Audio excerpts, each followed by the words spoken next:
বারান্দায় এই ফুলের টবগুলো আমি রেখেছি। আমাদের নয়নতারা আছে, এশিয়াটিক লিলি আছে। এশিয়াটিক লিলি মাঝে ফুটেছিল, এখন নেই, শুধু গাছটা আছে। তুলসী গাছ আছে। সকাল সন্ধ্যা আমি এখানে ধূপকাঠি দিই, সন্ধ্যাবেলা একটু সন্ধ্যাবাতি দিই।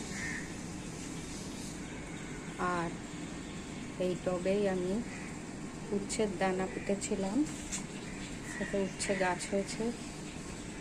উচ্ছে গাছ হয়ে এখন ছোট ছোট উচ্ছে প্রচুর ধরেছে, কিন্তু এক্ষুনি দেখা ভালো যাচ্ছে না।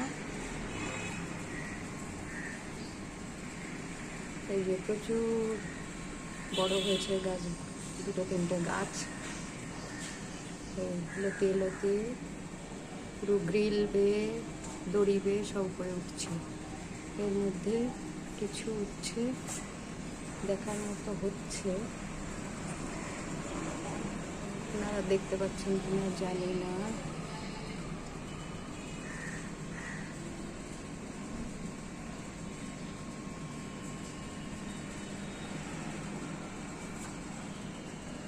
অনেক ছোট ছোট হয়েছে।